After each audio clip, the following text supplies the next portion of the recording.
Naomi, Anton, maybe you can just introduce yourselves briefly to those people who are watching. Naomi, why don't you go first? Hi everyone, I'm Naomi. I'm from the Ateneo de Manila Senior High School, and I the former captain, and I also debated for Ateneo as part of their contingent to CABP, Cambridge Schools Finals Day, and WSDL. Hi, I'm Anton from SHS in the Philippines as well, and like Naomi, I was also part of the contingent that went to CABP and WSDL, and also went all the way to Cambridge in the UK to debate.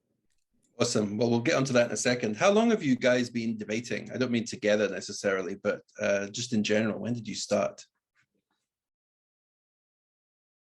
For me, I've been debating for a year and a half now. I only started debating when I entered grade 11 as a junior in Ateneo. Wow, that's amazing. Yeah, I've been debating a little bit longer, around 5 years. I started when I was in 7th grade. That's amazing. That's two very different experiences. That's fascinating. Sorry, Naomi, I just assumed that you were one of these kind of super precocious elementary school debaters who've been going since 5th or 6th grade. Well, that's great.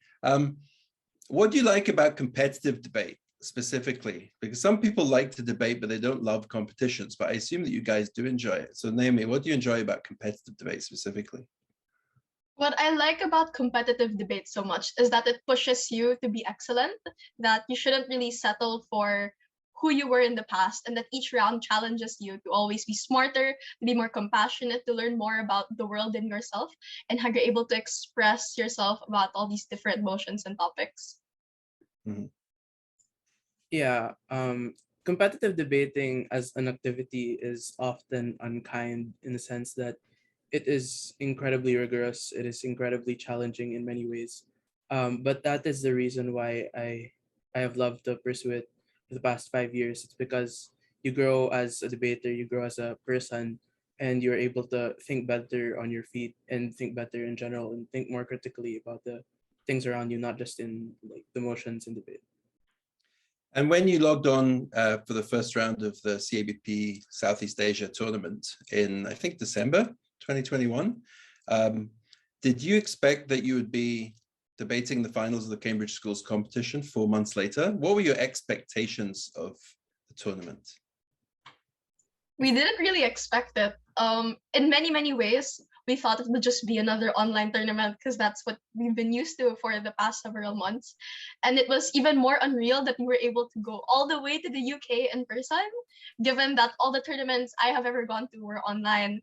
And the fact that it's a really big deal to make it that far, especially for a bunch of random high schoolers from an Asian institution who has not made it that far before.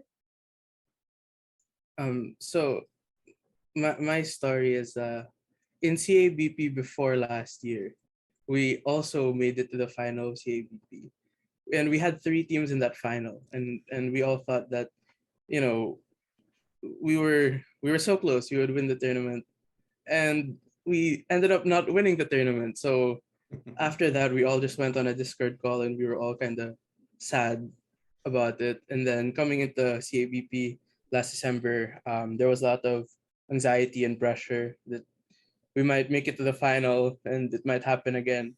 Sure enough, we did end up being back in the final, but this time we won, and that was a little bit of a relief, especially considering that we had 3 teams in the final again, and we were scared that it might happen a second time. And so I guess it was just a lot of just having a sense of gratefulness at that moment. And even when we went to the UK, I was just filled with happiness, and it just felt surreal that we were at that position. Sure. Well, I wanted to ask you about that because how did you feel when you walked into that debating chamber for the first time? A chamber I know quite well. It felt surreal because, you know, it's a big deal to make it that far into the final. And knowing that you've been in this chamber for the entire day, taking a loss in round 1 and then winning the rest of our rounds, it felt like a roller coaster. And to know that we are still here until 10 p.m. to debate the final felt like such an honor and a privilege to have that platform to represent where we come from, to represent Asia, the Philippines, and our school. Yeah, you Yeah, guys represent, sorry, Anton, go ahead.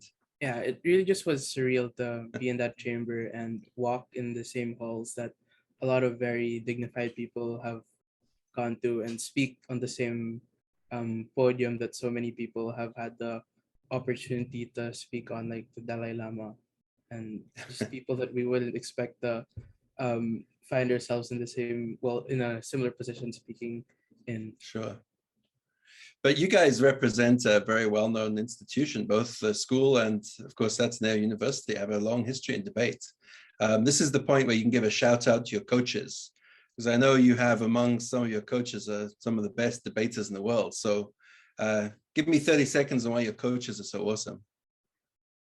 Okay, shout out to Luigi, Julia, Yulot, Tim, Sulit, Ryan, all the amazing coaches, both past and present. You guys have taught us to be more compassionate and kind people, even in a sport that's extremely unkind and extremely rigorous. You never fail to let us be ourselves and to be a better version of ourselves after every round through your words of encouragement and kindness. And by being the perfect example for how we should be.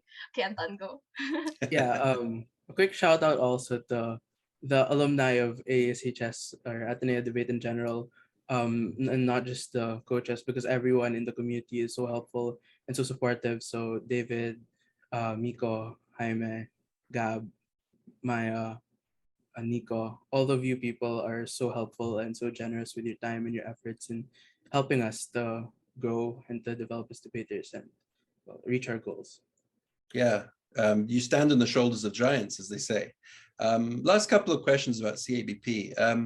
One would be, what would you say to maybe a younger debater, a novice debater who might see the video of your finals and think, there's no way I could ever do that?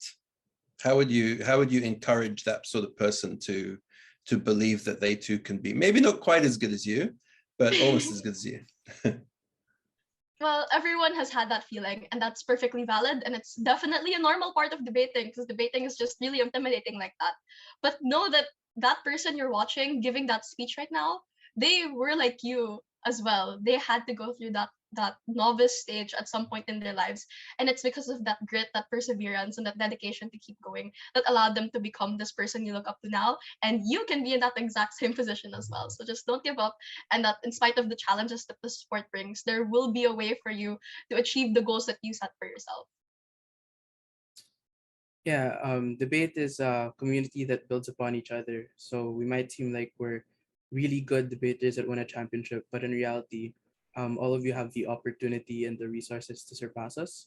I may be a champion of a few tournaments here and there, but my first speech was 7 seconds long. So don't be afraid. Just work on your craft and you'll get to where you want to be. Okay, well, that is super inspiring. Are you guys returning next year for CABP, or are you graduating? We're graduating. I'm sure CABP debaters of 2023 will be delighted to hear that you're graduating, so they don't have to debate against you. Maybe they'll see you debating at university. Okay, Naomi, Anton, thank you very, very much for sharing your thoughts about Cambridge Schools competition.